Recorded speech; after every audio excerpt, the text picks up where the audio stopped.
Joriy yilning 5-avgustidan 21-avgustga qadar Braziliyaning Rio-de-Janeiro shahrida 31-chi yozgi Olimpiada o'yinlari bo'lib o'tdi. Unda O'zbekiston nomidan 70 nafar sportchi ishtirok etdi. Ulardan 13 nafari esa sovrinli o'rinlarni qo'lga kiritdi.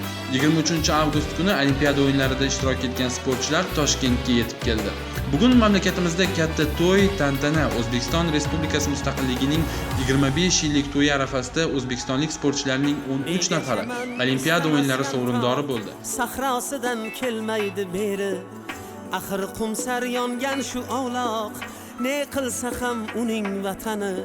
Nega chaman istamas yantoq, sahrosidan kelmaydi beri, axir qumsar yongan shu ovloq, ne qilsa ham uning vatani. Shu bir yantoqchalik bo'lmasam, bolam dema vatanim meni. Shu bir yantoqchalik bo'lmasam, bolam dema vatanim meni.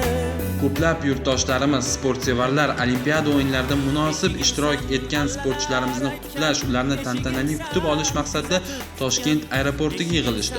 Bayramona kiyingan o'quvchilar, qo'lda O'zbekiston bayrog'ini tutgan yoshlarni ko'rib, ko'zingiz quvnaydi. Mustaqil yurt farzandi ekaningizga shukronalar keltirasiz. Kaftida tutgan har balodan avaylab asrab erkalatib, kaftida tutgan xizmatingda turmasam seni, bolam dema vatanim meni.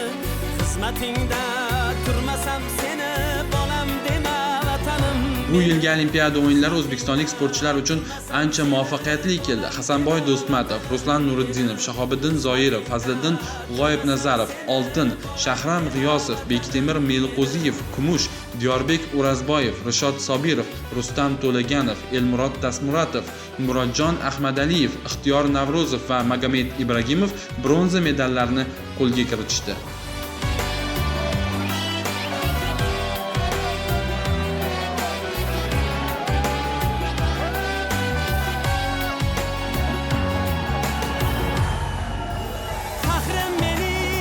Maqomlaring, chorgohlaring, saraxborlaring, savlatiga dunyo bosh ekkan.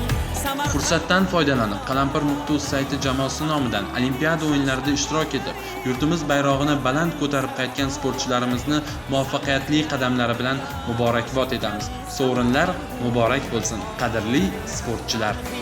Bilmasam seni, bolam dema vatanim meni. Tarixing